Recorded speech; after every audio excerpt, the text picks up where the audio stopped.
ഇതൊരു പരീക്ഷണ വീഡിയോ കേട്ടോ. ഇപ്പം റീസെൻ്റായിട്ട് ഞാൻ കുറേ വീഡിയോസ് കണ്ടായിരുന്നു ABC ജ്യൂസിനെ പറ്റിയിട്ട്. അപ്പം ഞാൻ വിചാരിച്ചു എന്നാൽ ABC പൗഡർ ഒന്ന് ട്രൈ ചെയ്ത് നോക്കിയാലോ എന്ന്. അങ്ങനെ ഞാൻ ഫസ്റ്റ് ടൈം തന്നെ ട്രൈ ചെയ്യുന്നത്. അതുകൊണ്ട് തന്നെ വളരെ ക്വാണ്ടിറ്റി കുറച്ച് മാത്രമേ ഞാൻ സാധനങ്ങൾ എടുത്തിട്ടുള്ളൂ. 2 ക്യാരറ്റും 2 ആപ്പിളും 1 ബീട്രൂട്ടുമാണ് എടുത്തേക്കുന്നത്. ബീട്രൂട്ട് ഒരെണ്ണം എടുക്കാൻ കാരണം എനിക്ക് എൻ്റെ ടേസ്റ്റ് അത്ര താല്പര്യമില്ലാത്തതുകൊണ്ടാണ്. നിങ്ങൾക്ക് നിങ്ങളുടെ ഇഷ്ടത്തിനനുസരിച്ച് ക്വാണ്ടിറ്റി കൂട്ടാവുന്നതാണ്. എന്നിട്ട് നല്ലപോലെ ഒന്ന് വൃത്തിയാക്കി എടുക്കുക. അതിനുശേഷം ഇത് നല്ലപോലെ തിന്നായിട്ട് വേണം സ്ലൈസ് ചെയ്തെടുക്കാൻ വേണ്ടിയിട്ട്. കട്ടിക്ക് എടുക്കുകയാണെന്നുണ്ടെങ്കിൽ നമുക്കത് പെട്ടെന്ന് ഉണങ്ങി കിട്ടത്തില്ല. അതുകൊണ്ട് തന്നെ വെറും തിന്നായിട്ട് വേണം എടുക്കാൻ. അതിനുശേഷം ഇത് 2 ദിവസം നല്ലപോലെ ഒന്ന് വെയിലത്ത് വെച്ചിട്ട് ഉണക്കിയെടുക്കുക. ഉണങ്ങിക്കഴിയുമ്പോൾ തന്നെ ഇതിൻ്റെ ക്വാണ്ടിറ്റിയൊക്കെ നല്ലപോലെ കുറയും. കുറച്ച് മാത്രമേ നമുക്ക് പൊടിച്ചെടുക്കാൻ കിട്ടത്തുള്ളൂ.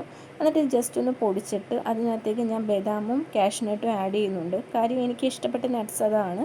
നിങ്ങൾക്ക് നിങ്ങളുടെ കയ്യിൽ അവൈലബിൾ ആയിട്ടുള്ള എന്ത് നട്ട്സ് ഉണ്ടെങ്കിലും അതെല്ലാം ഇതിനകത്ത് ആഡ് ചെയ്യാവുന്നതാണ്. എന്നിട്ട് അതുകൂടെ ആഡ് ചെയ്തിട്ട് നല്ലപോലെ ഒന്ന് മിക്സ് ചെയ്ത് പൊടിച്ചെടുക്കുക. എടുത്ത് കഴിയുമ്പോൾ റിസൾട്ടാണ് നിങ്ങളീ കാണുന്നത്. ഇത്രയും അടിപൊളിയായിട്ട് നമുക്കത് പൊടിഞ്ഞ് കിട്ടും. കാര്യം ഇത്രയും നന്നായിട്ട് കിട്ടാൻ കാരണം നല്ലപോലെ ഉണങ്ങിയോണ്ട് മാത്രമാണ്. എന്നിട്ട് നമുക്ക് ഡെയിലി ബൂസ്റ്റൊക്കെ കഴിക്കുന്ന പോലെ തന്നെ 1 സ്പൂൺ വെച്ചിട്ട് നമുക്ക് പാലിനകത്ത് മിക്സ് ചെയ്ത് കഴിക്കാവുന്നതാണ്.